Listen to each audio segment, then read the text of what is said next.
பண்ணையெல்லாம் பொன் கொழிக்க செய்திடுவோம், அதில் பன்மடங்கு உற்பத்தியை பெருக்கிடுவோம்.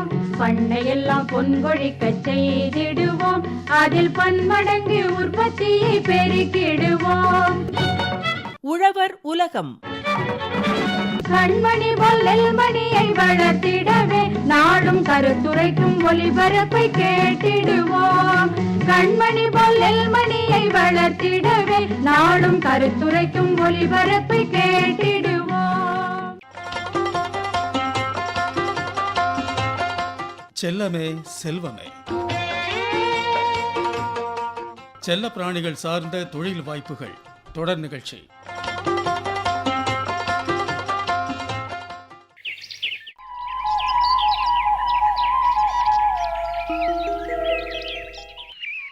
போப்பா போ, எது சொன்னாலும் காதலையே வாங்கறதில்ல.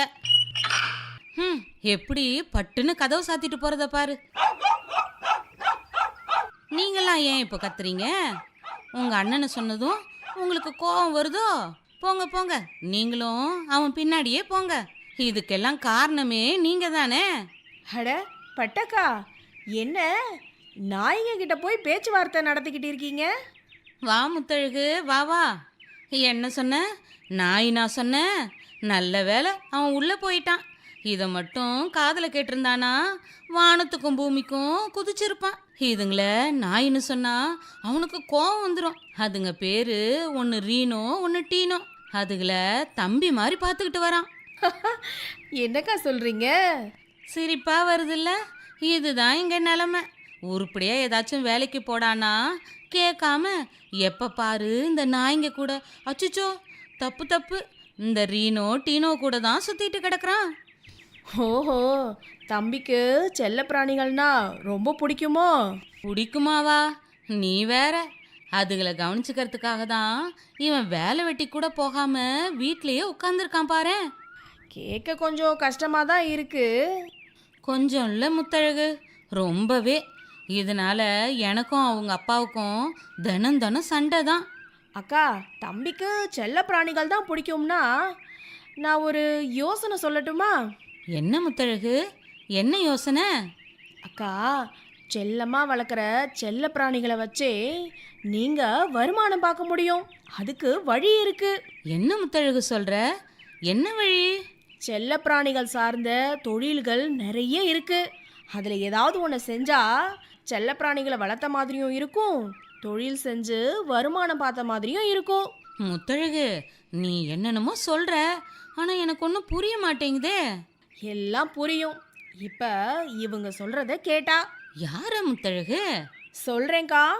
செல்ல பிராணிகள் சார்ந்த தொழில் முனைதல் மற்றும் வணிக வாய்ப்புகள் குறித்து சென்னை தமிழ்நாடு கால்நடை மருத்துவ அறிவியல் பல்கலைக்கழக துணைவேந்தர் முனைவர் ஆர் நரேந்திரபாபு அவங்க தான் ரேடியோவில் இப்போ தகவல்களை சொல்ல போகிறாங்க. கவனமாக கேளுங்க.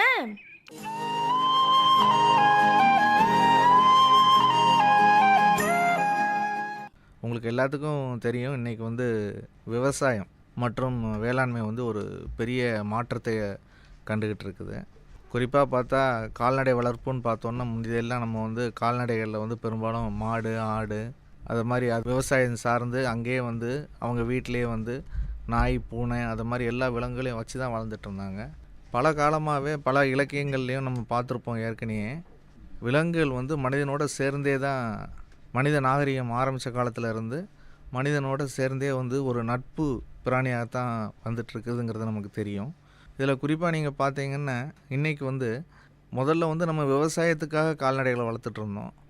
அந்த விவசாயத்துக்காக வளர்க்கப்பட்டதில் குறிப்பாக பார்த்தீங்கன்னா ஆடுகளை பாதுகாக்கிறதுக்காகவும் நம்ம நாய்களை வளர்க்குறதுக்காக சில இன நாய்களெல்லாம் நம்ம பயன்படுத்திகிட்டு இருந்தோம். அதில் குறிப்பாக பார்த்திங்கன்னா நம்ம நாட்டு நாய் இனங்களில் இன்றைக்கி பார்த்திங்கன்னா ராஜபாளையம், கோம்பை, கன்னி, அது மாதிரி முக்கியமான சிப்பிப்பாறை, இதை மாதிரி நாய் இனங்கள்லாம் நம்ம வச்சுருந்தோம். அதே மாதிரி பூனை இனங்கள்லேயே நாட்டு பூனை இனங்கள்லாம் நம்ம வச்சுருந்தோம். ஏன்னா எல்லா விலங்கையுமே நம்ம ஒரு தனிப்பட்ட ஒரு முறையில் பார்க்காம நம்ம வீட்டோட நம்ம ஒரு வீட்டு உறுப்பினராகவே தான் நம்ம பழங்காலமாக வழக்கத்தில் நம்ம வச்சுட்டு இருந்தோம். இருந்தாலும் நிறைய பேர் வெளிநாடுகளுக்கு செல்கிறதுனால முதியோர், பெற்றோர் அவங்கெல்லாம் தனிப்பட்ட வாழ்க்கைக்கு தள்ளப்படுறாங்க. அப்படிப்பட்ட ஒரு சூழ்நிலை வரும்போது அவங்களுக்கு மன அழுத்தம்னு ஒன்று நம்ம பார்க்குறோம். அந்த மன அழுத்தத்தை போக்குறதுக்கு இன்றைக்கி நிறைய பேர் வந்து செல்லப்பிராணிகளை வளர்க்குற ஒரு நிலைக்கு வந்திருக்கிறாங்க. அதாவது எப்படி நம்ம குடும்பத்தில் முந்தி பாரம்பரியமாக நம்ம வளர்த்துட்டு இருந்தோமோ அதை தாண்டி இன்றைக்கி நம்ம பெட்ரூம் வரைக்கும் செல்லப்பிராணிகள் வந்துருச்சு. அதுக்கு காரணம் என்னென்னா மன அழுத்தம், தனிமை. இன்றைக்கி வந்து நம்ம வந்து செல்லப்பிராணிகளை உண்மையிலே நம்மளோட உண்மையான குடும்ப உறுப்பினர் மாதிரி வீட்டுக்குள்ளே வரைக்கும் நம்ம கொண்டு வந்திருக்கிறோம். இதில் நம்ம வந்து குறிப்பாக பார்த்திங்கன்னா நாய்களும் பூனைகளும் தான் நம்ம நினச்சிட்ருக்குறோம். ஆனால் இன்றைக்கி வந்து பலவிதமான பறவை இனங்கள், லவ் பேர்ட்ஸ், அது மாதிரி பறவை இனங்களும் நம்ம வந்து வளர்க்குறோம். அதே நேரத்தில் இதை சார்ந்த தொழில் இன்றைக்கி வளர ஆரம்பிச்சிருக்குது. இதுதான் இன்றையோட பெரிய மாற்றம். நவீன உலகம் கால வேகமாக சுற்றிட்டு இருக்குது. பரபரப்பான உலகம்னு சொல்லும்போது வணிகம்ங்கிறது ஒரு முக்கியமான ஒரு பங்கு ஏற்படுத்துது. அதில் குறிப்பாக இப்போ இதை மாதிரி செல்லப்பிராணிகள் வளர்கிறதுனால செல்லப்பிராணிகள் சார்ந்த உணவு தயாரித்தல், அதை அழகுபடுத்துதல், அது மாதிரி பயிற்சி கொடுக்கறது, அது மாதிரி அதுக்கான போக்குவரத்து, இது மாதிரி பலவிதமான வேலைவாய்ப்புகள், பலவிதமான தொழில்கள், பலவிதமான மக்களை வந்து தொழில் முனைவோராக மாற்றுறதுக்கான ஒரு வாய்ப்பு இங்கே ஏற்படுத்தி இருக்குது. ஐடி உற்பத்தி துறை எப்படி இருந்ததோ அதே மாதிரி செல்லப்பிராணிகளுக்கான ஒரு துறையாக இப்போ மாறிக்கொண்டுட்டு இருக்குது. அதன் மூலம் நிறைய தொழில்கள் வந்து இன்றைக்கி வளர்ந்துட்டு இருக்குது. இது வந்து என்னங்கிறது என்னென்னா, நம்ம நாட்டு இன விலங்குகள் மட்டும் பிராணிகள் மட்டும் இல்லாமல் இன்றைக்கி நம்மளோட மோகம் வெளிநாடுகள் சென்று பார்க்கறதுனால அங்கேருந்த கால்நடைகள், அங்கேருந்த செல்லப்பிராணிகள் அது எப்படி வளர்க்குறாங்க, அதில் உள்ள இனங்களை நம்ம ஊருக்கு எப்படி கொண்டு வர்றது, நம்ம ஊரில் அதை எப்படி பராமரிக்கிறது, இதை மாதிரி நிறைய தொழில்நுட்பங்களையும் நம்ம உள்ளடக்கி பார்க்க வேண்டிய ஒரு சூழ்நிலை இருக்கிறனால இன்றைக்கி நிறைய இளைஞர்களுக்கு இந்த துறையில் வந்து வாய்ப்புகள் அதிகமாக வந்துகிட்டு இருக்குது. ஸோ பொருளாதார ரீதியாக நிறைய வணிக வாய்ப்புகள் இப்போ இதில் வந்துட்டுருக்குது. நீங்கள் குறிப்பாக பார்த்தீங்கன்னா கால்நடைக்கு தீவனம் எப்படி முக்கியமோ அதே மாதிரி செல்லப்பிராணிகளுக்கு நம்ம இது வரைக்கும் நம்ம சாப்பிட்ட உணவை கொடுத்துட்ருந்தோம். ஆனால் இன்றைக்கி அதற்கு தேவையான ஊட்டச்சத்து மிக்க உணவுகளை கொடுக்கக்கூடிய நிர்பந்தம் நமக்கு ஏற்பட்டிருக்குது. அப்படி பார்க்கும்போது நமக்கு அது மூலம் வரக்கூடிய வருவாயும் அதிகமாக, செலவுகளும் அதிகமாக இருக்கும். அதே நேரத்தில் அது ஒரு தொழிலாக மாற்றி கொண்டு வரனால செல்லப்பிராணிகளுக்கான உணவு தயாரித்தல் வந்து ஒரு முக்கியமான ஒரு அங்கம் வகிக்குது. அதில் குறிப்பாக பார்த்திங்கன்னா மீன் வளர்க்குறோம், பறவைகள் வளர்க்குறோம், நாய் வளர்க்குறோம், பூனை வளர்க்குறோம். இதில் ஒவ்வொரு இனத்துக்கும் அதுக்கு தேவையான அதை விரும்பி உண்ணக்கூடிய உணவு வகைகள் தயாரிக்கக்கூடிய ஒரு நிலைக்கு வந்துடும். சாக்லேட் வந்துருச்சு, பிஸ்கட் வந்துருச்சு. இது மாதிரி ஒவ்வொரு விதமான உணவு வகைகளும் இன்றைக்கி வந்துட்டுருக்கு. அது வந்து ஒரு முக்கியமான துறையாக இன்றைக்கி வளர்ந்துட்டுருக்குது. இன்றைக்கி வந்து டாக்ஸி, கால்நடைகளை எல்லா போக்குவரத்துலையும் நம்ம கொண்டு போக முடியாது, அதுக்குன்னு தனிப்பட்ட டாக்ஸிகள் வந்தாச்சு. அதே மாதிரி மொபைல் மருத்துவமனைகள்னு சொல்லுவாங்க. மொபைல் மருத்துவமனைங்கிறது மருத்துவரும் அதை கூட உங்களை உதவியாளர்களாக இருப்பவர்களும் சேர்ந்து வாகனத்தில் வந்து தடுப்பூசியோ அதை மாதிரி முதல் உதவியோ செஞ்சு கொடுத்துட்டு போகிறவங்களா இருந்தாங்க. அதே நேரத்தில் மொபைல் ஊர்திகளே கொண்டு வந்திருக்கிறாங்க. அதாவது எல்லா செல்லப்பிராணி வளர்ப்போருக்கும் அந்த பெரிய இன நாய்களை வந்து மருத்துவமனைக்கு கொண்டு செல்கிறதுக்கு முடியாது. அதை மாதிரி சூழ்நிலையில் இதை மாதிரி வாகனத்தில் மருத்துவ உதவியாளரும் சேர்ந்து இங்கே வந்து அந்த செல்லப்பிராணியை மருத்துவமனைக்கு கொண்டு போய் அங்கே என்ன மருத்துவ உதவிகள் செய்யணுமோ செஞ்சுட்டு திருப்பி நம்ம வீட்டில் கொண்டு வந்து கொடுக்கக்கூடிய ஒரு வாய்ப்பு நமக்கு இருக்குது. இதுக்கப்புறம் பார்த்திங்கன்னா நமக்கு எப்படி லாட்ஜு போர்டிங்லாம் நம்ம பேசுகிறோமோ அதே மாதிரி இன்றைக்கி வந்து செல்லப்பிராணிகளுக்கும் போர்டிங் ஃபெசிலிட்டிஸ்லாம் இன்றைக்கி வந்து கொண்டு வந்துட்டுருக்குறாங்க. செல்லப்பிராணிகள் வளர்ப்பவர்கள் வெளியூர் செல்லும் போது அதை வந்து நல்ல விதமாக பராமரிப்பதற்கான ஒரு வாய்ப்புகளை நம்ம ஏற்படுத்தி கொடுத்து அதை ஒரு தொழிலாக நம்ம கொண்டு வரலாம். அதுபோல் இன்றைக்கி வந்து ரொம்ப முக்கியமானது வந்து டே கேர் சென்டர். எப்படி நம்ம சின்ன குழந்தைகளை வந்து வேலைக்கு போகும்போது ஒரு பாதுகாப்பான இடத்துல விட்டு போகிறோமோ அதே மாதிரி இந்த செல்லப்பிராணிகளுக்கான வாய்ப்புகளையும் தொழில் மூலமாக ஒரு தொழில் முனைவோர் வந்து அதை ஒரு துறையாக எடுத்து வளர்ச்சி பெறலாம். இது போக லாபகரமாக என்ன செய்யலான்னு பார்த்தீங்கன்னா, அந்த உயர் ரக செல்லப்பிராணிகள்னு சொன்னேன் வெளிநாட்டிலேருந்து கொண்டு வர்றது, அதுக்கு பெடிகிரி மூலமாக அதான் பெற்றோர் யார் என்ன ஏதுங்கிற சான்றிதழோடு வளர்த்தோம்னா 50,000-லேருந்து 2 லட்ச ரூபா வரைக்கும் ஒரு நாய்க்குட்டியை வந்து நம்ம வியாபாரம் செஞ்சு அதிக லாபம் பெறதுக்கான வாய்ப்புகளும் நமக்கு இருக்குது. அதே மாதிரி நம்ம நாட்டு நாய் இருக்குது, நாட்டு இனம் இருக்குது, அதனோட மரியாதை வெளிநாடுகள் எப்படி இருக்குங்கிறது நமக்கு தெரியலை, அதற்கான விலை என்னங்கிறது நமக்கு தெரியலை. ஸோ அதை வந்து நீங்கள் கவனிச்சிங்கன்னா உற்று நோக்கினீங்கன்னா நம்ம நாய்களை வெளிநாட்டுக்கு கொண்டு சென்று விற்பனை செய்வதற்கான வாய்ப்புகளும் நமக்கு நிறைய பிரகாசமாக இருக்குது. அலங்கார பறவைகள்னு கேள்விப்பட்டிருப்பீங்க. முந்தைய காலத்துலேருந்தே நம்ம வந்து பறவைகளை வந்து ஒரு அலங்கார பொருளாகவும் நம்ம வச்சு பாதுகாத்துட்டு இருந்திருக்கிறோம். அந்த விதத்தில் பார்த்திங்கன்னா எல்லா லவ் பேர்ட்ஸ் சொல்கிறோம், பிறகு வந்து காக்டெயில்ஸ் சொல்கிறோம், பிறகு விலை உயர்ந்த மக்காய் கிளிகள்னு சொல்கிறோம். இதெல்லாமே வந்து நம்ம ஊர்லேயும் வளர்க்குறதுக்கான வாய்ப்புகள் நிறைய இருக்குது. அதையும் ஒரு தொழிலாக கொண்டு வந்து அந்த பறவை இனங்களையும் நம்ம செல்லப்பிராணி பிரியர்களிடம் கொடுத்து வியாபாரம் செய்வதற்கான வாய்ப்பு இருக்குது. அலங்கார புறாக்கள் குறிப்பாக தூத்துக்குடி மற்றும் தென் மாவட்டங்களில் பார்த்தீங்கன்னா விசிறிவால் புறாக்கள் மற்றும் பந்தய புறாக்கள் அது ஒரு பெரிய விற்பனை வாய்ப்பை ஏற்படுத்தி வருது. அந்த மாதிரி ஒரு இதுலேயே நம்ம வந்து பங்கு பெறதுக்கான வாய்ப்பு நீங்கள் வந்து தொழில் முனைவோராக இருக்கிறதுக்கான ஒரு இதையே நம்ம எடுத்துக்கலாம்.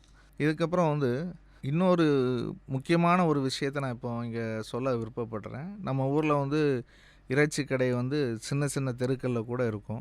இறைச்சியை வாங்கி விற்றுட்டு மிச்ச உபரி தேவையில்லாத பொருட்களை வந்து தூக்கி எறிகிறதோ இதை மாதிரி ஒரு பழக்கம் இருந்துகிட்ருக்கு. ஆனால் இன்றைக்கி வந்து இந்த நாய்க்கு தேவையான செல்லப்பிராணிகளுக்கு தேவையான நாய்கள் மற்றும் பூனைகளுக்கு தேவையான உணவுகளுக்கு தேவையான புரதம் வந்து அதிலேருந்து தயாரிக்கலாங்கிறது ஒரு பெரிய தொழில்நுட்பம். நம்ம சுத்தமாக சுகாதாரமாக அந்த கழிவுன்னு நம்ம நினைக்கிற எல்லா பொருட்களையுமே கடைகள்லேருந்து சேகரிச்சுட்டு அதை வந்து ரெண்டரிங்கிற ஒரு ப்ராசஸ் மூலம் அதை வந்து ரெண்டர் பண்ணி நாய்களுக்கு தேவையான அல்லது ரிட்டார்ட் ப்ராசஸிங் மூலம் நல்ல தேவையான உணவு புரத உணவாக மாற்றி நம்ம வந்து செய்கிறதுக்கான ஒரு வாய்ப்பு இருக்குது. சென்னையிலே அதை மாதிரி சில தொழிற்சாலைகள் நம்ம ஊரில் வந்துட்டுருக்குது. இது வந்து சாதாரண ஒரு விஷயம் இல்லை. கழிவிலிருந்து எப்படி நம்ம வந்து சம்பாதிக்கலாங்கிறது ஒரு தொழில்நுட்பம். அது மட்டும் இல்லாமல் சுகாதாரம் கேடு, சுற்றுச்சூழல் எவ்வளோ தூரம் நம்ம மாசுபடுத்துகிறோம், கறிக்கடைகள்லேருந்து உள்ள எச்சங்களை வெளியில் போடுறத நம்ம வந்து பயன்படுத்தலாம். இதனால் கிருமிகள் வர்றதை தடுக்கலாம். இது மாதிரி நிறைய வாய்ப்புகள், தொழில்நுட்ப வாய்ப்புகள் இந்த துறையில் இருக்குது. செல்லப்பிராணிகளோட வளர்ப்புங்கிற ஏரியாவில் வந்து நிறைய நம்ம பார்க்குறதுக்கான வாய்ப்பு இங்கே இருக்குது. இது போக பயிற்சின்னு சொல்கிறோம் மற்றும் நடத்தை மேம்பாடு, அதாவது பிஹேவியர், செல்லப்பிராணிகளோட பிஹேவியரை பற்றி தெரிஞ்சுக்கிறதுக்கான பயிற்சியாளர்கள்லாம் இருக்கிறாங்க. ஏன்னா நம்ம வந்து எப்படி நம்ம குழந்தைய வளர்க்குறோமோ அப்படி தான் அந்த செல்லப்பிராணிகளை வளர்க்க போகிறோம். அப்படி இருக்கும்போது நீங்கள் வந்து நமக்கு கீழ்ப்படிந்த அந்த செல்லப்பிராணி எப்படி இருக்கணும்னு எதிர்பார்ப்போம். அதை எப்படி நம்ம ஒரு பாதுகாப்புக்கு பயன்படுத்தலாம்னு சொல்லி எதிர்பார்ப்போம். அப்புறம் அதோட டாய்லெட் பழக்க வழக்கங்கள், கழிவறை பழக்க வழக்கங்களெல்லாம் நம்ம எப்படி சொல்லி கொடுக்கணும். ஸோ இதுக்காக ட்ரெயினர்களாகவே நிறைய பேர் இன்றைக்கி உருவெடுக்கிறதுக்கான வாய்ப்புகள் இருக்குது. இன்றைக்கி பார்ப்பீங்க, போலீஸ் மற்றும் ஆர்மியில் இருக்கக்கூடிய நாய்கள் சல்யூட் அடிக்கும், நிறைய வித்தைகள் செய்யும், விளையாட்டுக்கு பங்கு எடுக்கும். இதை மாதிரி நம்ம வந்து நம்ம பிராணிகளை செல்லப்பிராணிகளை வளர்க்கணும்னு வேணும்னு அதற்கான பயிற்சி எடுத்து அந்த பயிற்சியாளர்களாக இருந்து இன்றைக்கி நிறைய சம்பாதிக்கிறதுக்கான வாய்ப்பு நமக்கு இப்போ இருக்குது. இப்போ லேட்டஸ்ட்டாக வந்து உங்களுக்கு வந்து நிறைய சோஷியல் மீடியா வர்றதுனால ஃபோட்டோகிராஃபி வந்து ஒரு முக்கியமான ஒரு இடத்த எடுக்குது. இந்த செல்லப்பிராணிகளை அழகாக விதவிதமாக ஃபோட்டோ எடுத்து அதன் மூலம் வந்து பணம் சம்பாதிக்கும் ஒரு தொழிலாகவும் உருவெடுத்து வந்துட்டுருக்குது. பிறகு இந்த டிஜிட்டல் உலகத்தில் ஜிபிஎஸ் காலர் அது மாதிரி நம்மளோட இப்போ ட்ராக்கிங் சிஸ்டம் எல்லாம் இருக்கிறனால அந்த உபப்பொருட்களை சந்தைப்படுத்துதல், இந்த செல்லப்பிராணிகளுக்காக சந்தைப்படுத்துதல் வந்து ஒரு பெரிய லெவலில் வந்துட்டுருக்குது. அதே மாதிரி ஆலோசனைகள், செல்லப்பிராணிகள் வளர்ப்பது எப்படி என்ன ஏதுங்கிறத பற்றி நீங்கள் சொல்கிறதுக்கான ஆலோசனைகளுக்கு வந்து மொபைல் ஆப் மூலம் நிறைய வந்து ஆலோசனைகள் சொல்லி அதன் மூலம் சம்பாதிக்கிறதுக்கான வாய்ப்பும் வந்து இன்றைக்கி நிறைய இருக்குது. இப்போ வந்து நம்ம இந்த தொழில் வந்து எவ்வளோ முக்கியம், செல்லப்பிராணிகள் வந்து நம்ம வந்து அதனால் செலவுன்னு தான் நினச்சிட்டு இருந்தோம். அது மூலம் என்னென்ன தொழில்கள்லாம் வளருதுங்கிறத நம்ம இப்போ பார்த்துருக்குறோம். அதே நேரத்தில் அதுக்கிட்ட செல்லப்பிராணிகள் வளர்ப்பதில் சவால்களும் இருக்குதுங்கிறத நம்ம தெரிஞ்சுக்கணும். அதை என்னென்ன நோய்கள் வருது, அந்த நோய்களை எப்படி தடுக்கணும், எப்படி தடுப்பூசி போடணும், எந்த நேரத்தில் போடணும், கால்நடை மருத்துவர் அணுகி எதை மாதிரி பாதுகாக்கணுங்கிறதுலையும் நம்ம குறிப்பாக இருக்கணும். ஸோ தரமான தீவன தயாரிப்பு அது வந்து ஒரு பெரிய தொழிலாக இன்றைக்கி பெட் ஃபுட் இண்டஸ்ட்ரி வந்து வளர்ந்துட்டு வருது. அதே மாதிரி சட்ட விதிகள் என்ன ஏது, நம்மளோட உரிமைகள் என்ன, ஒரு செல்லப்பிராணி வளர்ப்பதுங்கிறத நம்ம குறிப்பாக தெரிஞ்சிருக்கணும். ஏன்னா விலங்கு நல வாரியம் என்ன சொல்லியிருக்குது, உள்ளாட்சி அமைப்புகள் என்னென்ன விதிகள் வச்சுருக்குது, பக்கத்தில் உள்ளவங்களுக்கு தொந்தரவு இல்லாமல் எப்படி ஒரு செல்லப்பிராணி வளர்ப்பதுங்கிறதெல்லாம் நம்ம தெரிஞ்சிருக்கணும். அப்புறம் pet shop rules 2018, dog breeding rules, இதை மாதிரி சில வெளியீடுகள்லாம் இருக்குது. அதெல்லாம் நீங்கள் படித்தீங்கன்னாலே இன்றைக்கி வந்து செல்லப்பிராணிகள் வளர்ப்பவருக்கு ஆலோசனை சொல்லக்கூடிய ஒரு நிலைக்கு நீங்கள் வந்து அதன் மூலம் சம்பாதிக்கிறதுக்கான வாய்ப்புகளும் நமக்கு அங்கே இருக்குது. இன்னொன்று வந்து சந்தை ஏற்றத்தாழ்வு. இன்றைக்கி பார்ப்பீங்க, ஒரு சினிமாவில் வந்து ஒரு டால்மேஷன் வரும், அல்சேஷன் நாய் வரும், ஒரு இதிலப்பு வரும், அது மாதிரி பல இனமான நாய் இனங்களை உங்களுக்கு காமிச்சிருப்பாங்க. அந்த நேரத்தில் பார்த்தீங்கன்னா அந்த இனங்களுக்கு மார்க்கெட் அதிகமாக இருக்கும், நல்ல விலையில் போகும். அதனால் நீங்கள் அந்த இனத்தை மட்டும் வளர்க்கணும்னு நினச்சி போகக்கூடாது. நீங்கள் வந்து எல்லா விதமான இனங்கள், நாய் இனங்கள், நல்ல இனங்கள், எது காவல் காக்குது, எது குழந்தைகளை காப்பாற்றும், எது வந்து பெரியவர்களோட அமைதியாக இருக்கும், இதை மாதிரி விதவிதமான என்னென்ன பர்பஸுக்கு தேவையோ அதை பார்த்து நீங்கள் சந்தைப்படுத்துதலுக்கு நீங்கள் தயாரான முறையில் இருக்கணும். அதனால் என்ன சொல்கிறோன்னா, ஒரு குறிப்பிட்ட ஒரு இனத்தை மட்டும் வளர்க்குறதோட நம்ம பகுதியில் எந்த இனம் தேவைங்கிறத அறிஞ்சு அதை நீங்கள் மக்களுக்கு அறிமுகப்படுத்தி அதன் மூலம் லாபப்படுறது ரொம்ப ஒரு நல்ல விஷயம். என்ன மருத்துவ ஆலோசனைப்படி வெட்டினரியனோட ஆலோசனைப்படி எந்த நேரத்தில் அனிமலுக்கு ஓய்வு கொடுக்கணும், எந்த நேரத்தில் தீவனம் கொடுக்கணும், இனப்பெருக்கத்துக்கு எப்படி தயார்படுத்தணும், என்ன ஏதுங்கிறதெல்லாம் தெரிஞ்சுட்டு நீங்கள் இந்த தொழிலில் இறங்குனீங்கன்னா நிறைய லாபம் பெறதுக்கான வாய்ப்புகள் அதிகம்.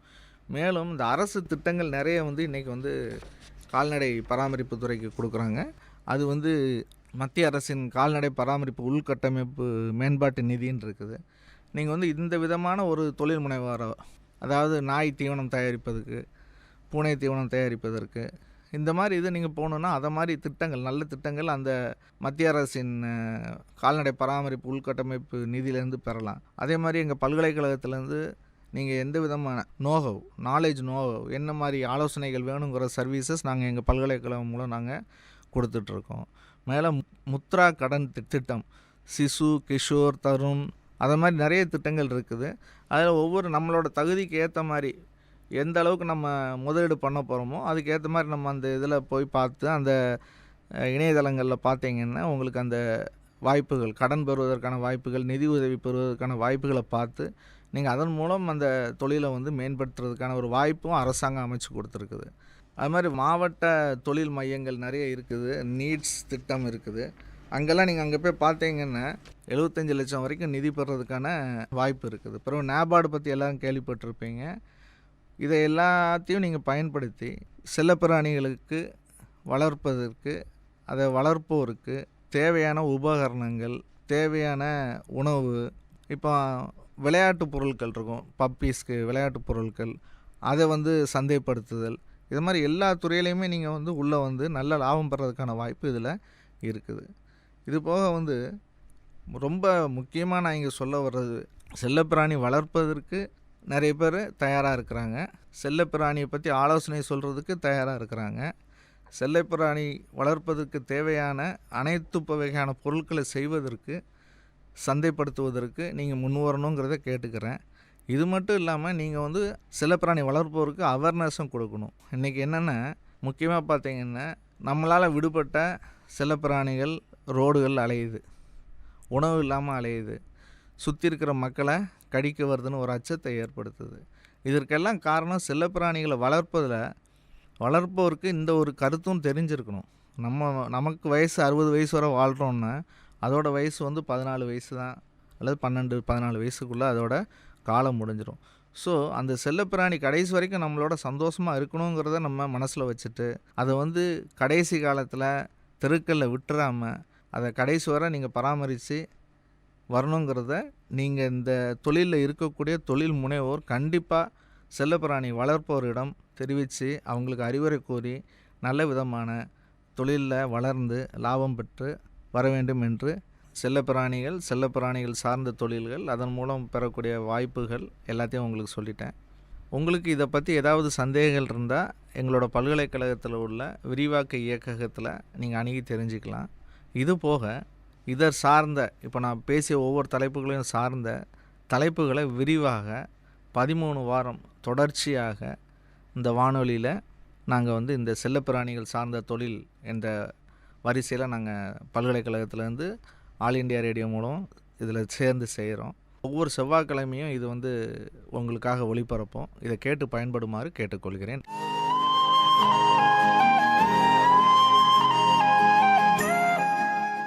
என்ன பட்டக்கா, செல்லப்பிராணிகள் சார்ந்த தொழில் முனைதல் மற்றும் வணிக வாய்ப்புகள் குறித்து சென்னை தமிழ்நாடு கால்நடை மருத்துவ அறிவியல் பல்கலைக்கழக துணைவேந்தர் முனைவர் ஆர் நரேந்திரபாபு அவங்க சொன்ன தகவல்களை கேட்டீங்களா? கேட்டேன் முத்தழகு.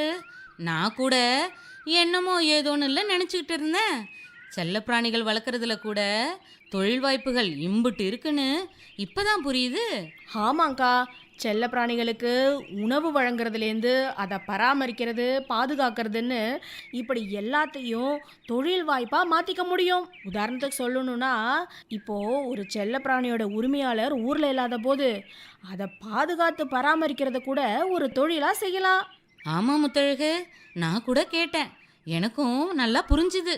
இந்த விவரங்களை தம்பிக்கிட்ட சொல்லுங்க, நிச்சயம் தம்பியும் ஒரு தொழில் முனைவோராக வர முடியும். செல்லமா வளர்க்குற செல்ல பிராணிகளே செல்வத்தை கொடுக்கும்போது யாரு புள்ள வேணாம்னு சொல்லுவா?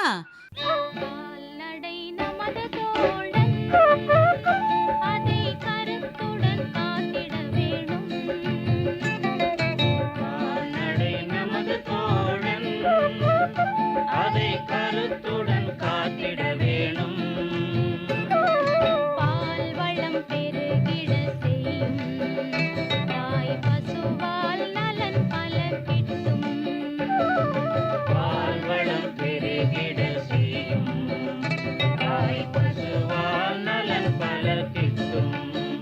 அந்த கால்நடை நமது தோழன், அதை கருத்துடன் காத்திட வேணும். பால்வளம் பெருகிட செய்யும், தாய் பசுவால் நலன் பல கிட்டும்.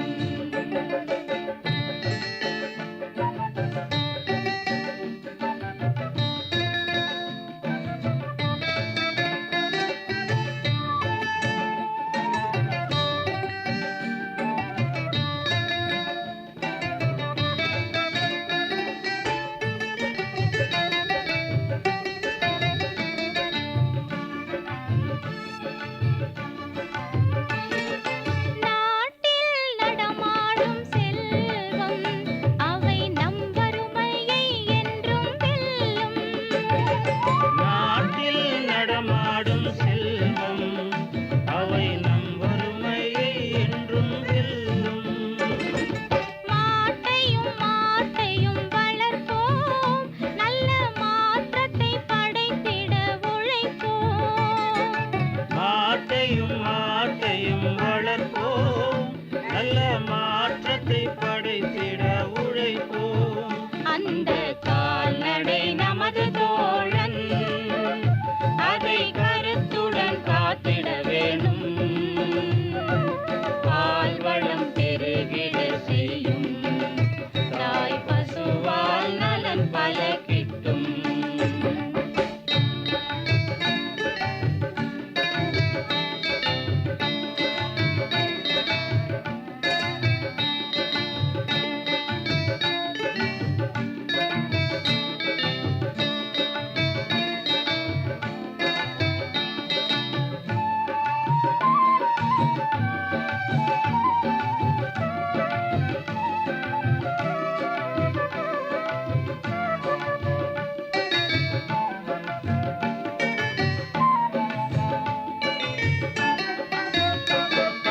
நூற்றுக்கு நூறு நன்மை கால்நடைகளில் கிடைப்பது உண்மை.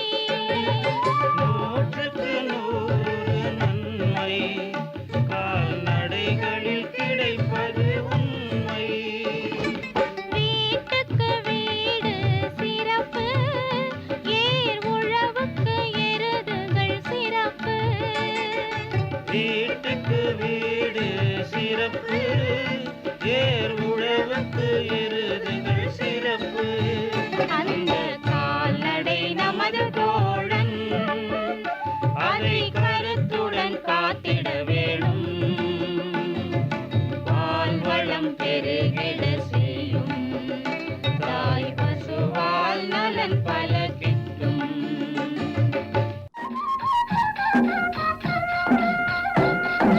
அடுத்து வருவது வேளாண் செய்திகள்.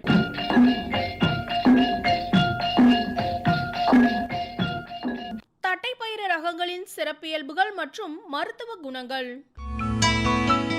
தட்டைப்பயிறு நூற்றாண்டு பழமையான பயிர் வகை பயிராகும். இப்பயிர் முதலில் ஆப்பிரிக்க கண்டத்தில் தோன்றி பின் அமெரிக்கா மற்றும் ஆசிய கண்டத்திற்கு பரவிய வெப்பமண்டல ஓராண்டு பயிராகும். வளரும் நாடுகளில் தட்டைப்பயிறு உணவு தானிய உற்பத்தியிலும் மக்களின் ஆரோக்கியத்தை பேணுவதிலும் முக்கிய பங்கு வகிக்கிறது. இதன் இலைகள் முதிராத மற்றும் முதிர்ந்த தானியங்கள் மற்றும் உடைத்த பருப்பு ஆகியவற்றிலிருந்து பேரூட்டம் மற்றும் நுண்ணூட்டச்சத்துக்கள் கிடைக்கின்றது. இப்பயிர் மனிதனுக்கு மட்டுமல்லாது விலங்குகளுக்கும் குறைந்த செலவில் அதிக புரதம் மற்றும் நார்ச்சத்து அளிக்கும் வல்லமை கொண்ட பயிராகும். இப்பயிர் குறைந்த வயதில் வளர்ச்சி அடைந்து விளைச்சலை கொடுப்பதால் வளரும் நாடுகளில் தானியங்கள் பயிர் வகை பயிர்களின் பயிர் சுழற்சி முறையில் தானிய பயிர்களின் அறுவடைக்கு முன்னரே அறுவடை செய்வதால் அப்பருவத்தில் மக்களுக்கு ஏற்படும் பசியை தீர்க்கும் பயிராக இருப்பதால் இப்பயிர் பசியை தீர்க்கும் பருவத்தைய பயிர் என்று அழைக்கப்படுகிறது. கோ 7, வம்பன் 3, வம்பன் 4 போன்றவை இதன் ரகங்களாகும். வெண்மை கலந்த பழுப்பு நிறமுடைய சதுர வடிவ விதை கொண்டது. நீலகிரி மற்றும் கன்னியாகுமரி மாவட்டம் தவிர அனைத்து மாவட்டங்களிலும் பயிரிட ஏற்றது இந்த கோ 7 ரகம். அடுத்ததாக வம்பன் 3. இது ஒருமித்து பூக்கும் மற்றும் முதிர்ச்சி அடையும் தன்மை உடையது. வெளிர் பழுப்பு நிறமுடைய கிட்னி வடிவ விதை கொண்டது. மஞ்சள் தேமல், துரு மற்றும் ஆந்த்ராக்னோஸ் நோய்களுக்கு எதிர்ப்பு திறன் கொண்டது. பெரிய விதைகளுடன் 25.22% புரதச்சத்து கொண்டது. நீலகிரி மற்றும் கன்னியாகுமரி மாவட்டம் தவிர அனைத்து மாவட்டங்களிலும் பயிரிட ஏற்றது. அடுத்ததாக வம்பன் 4. இது ஒருமித்து பூக்கும் மற்றும் முதிர்ச்சி அடையும் தன்மை கொண்டது. புரதச்சத்து மற்றும் நார்ச்சத்து கொண்டது. மஞ்சள் தேமல் நோய்க்கு எதிர்ப்பு தன்மை மற்றும் காய் துளைப்பானுக்கு மிதமான எதிர்ப்பு திறன் கொண்டது. நீலகிரி மற்றும் கன்னியாகுமரி மாவட்டங்கள் தவிர அனைத்து மாவட்டங்களிலும் பயிரிட ஏற்றது. முதிர்ந்த, முதிராத மற்றும் உடைந்த தானிய பருப்புகளில் புரதம், கார்போஹைட்ரேட், கொழுப்புச்சத்து, தாது உப்புக்கள், வைட்டமின்கள், நார்ச்சத்துக்கள் ஆகியவை மனிதனுக்கு பயன்படும் வகையில் கிடைக்கிறது. இவ்வாறு அதிக அளவு சத்துக்கள் தட்டைப்பயிரின் மூலம் மனிதனுக்கு ஒவ்வாத சத்து குறைபாட்டினை போக்கினாலும் அதிலுள்ள மனிதனுக்கு ஒவ்வாத காரணிகளான லெக்டின், ட்ரிப்சின், டேனின், பைட்ரிக் அமிலம், ஆக்சாலிக் அமிலம் போன்றவையும் உள்ளது. இவை மனிதனின் உணவு செரிமானத்தை தடுக்கும் வகையில் செயல்படுகிறது. இவற்றின் அளவை நீரில் ஊற வைத்தல், நொதித்தல் மற்றும் வேக வைத்தல் மூலம் குறைக்கலாம். அசை போடும் விலங்குகளுக்கு தட்டைப்பயிறு செடி நல்ல தீவனமாக செயல்படுகிறது. ஊடு பயிராக தட்டைப்பயிறு பயிரிடும் போது கிடைக்கும் சத்து தனித்தனியாக பயிரிடும் போது கிடைக்கும் சத்தை விட பல மடங்கு அதிகமாக கிடைத்து விலங்குகளின் புரதச்சத்து, செரிமானம், கார்போஹைட்ரேட் ஆகியவற்றின் அளவை அதிகரிக்கிறது. ஆடு வளர்ப்பில் கடலை புண்ணாக்கிற்கு பதிலாக தட்டைப்பயிரின் இலை மற்றும் தாவரத்தில் உள்ள மீதி பயிரின் பாகங்கள் ஆடுகளுக்கு நல்ல சத்தாக உள்ளது. அசைப்போடும் விலங்கிற்கு மட்டுமல்லாமல் அசைப்போடா விலங்குகளான கோழி வளர்ப்பிலும் தட்டைப்பயிறு பல சத்துக்களை கொடுத்து முக்கிய பங்கு வகிக்கிறது. தட்டைப்பயிரில் 20% அளவிற்கு கோழி தீவனமாக பயன்படுத்தலாம். தட்டைப்பயிரின் மருத்துவ குணங்களை பற்றி தெரிந்து கொள்ளலாம்.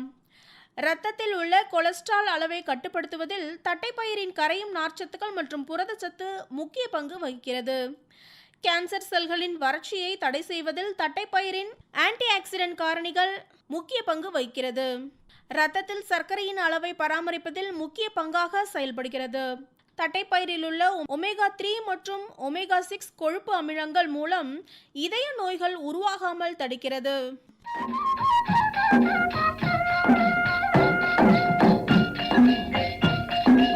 இதுவரை வேளாண் செய்திகள் கேட்டீர்கள்.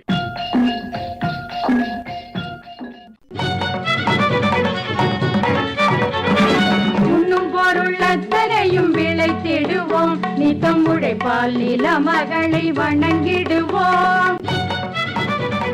அமைப்பில் உதவி பி. சண்முகப்பிரியா. உண்ணும் பொருளத்தரையும் விளைத்திடுவோம், நித்தம் உழைப்பால் நில மகளை வணங்கிடுவோம். அமைப்பு எஸ். முருகேசன். பொட்டலையும் பூம்பொழிலாய் திருத்திடுவோம், அதற்கு புத்தம் புது முறைகளையும் புகுத்திடுவோம். பொட்டலையும் பூம்பொழிலாய் திருத்திடுவோம், அதற்கு புத்தம் புது முறைகளையும் புகுத்திடுவோம். இத்துடன் இன்றைய உழவர் உலகம் நிகழ்ச்சி நிறைவு பெறுகிறது. பட்டி தொட்டி சொர்க்கமாக பாடுபட்டே நம் பாரத சமுதாயத்தை உயர்த்திடுவோம். பட்டி தொட்டி சொர்க்கமாக பாடுபட்டே நம் பாரத சமுதாயத்தை உயர்த்திடுவோம்.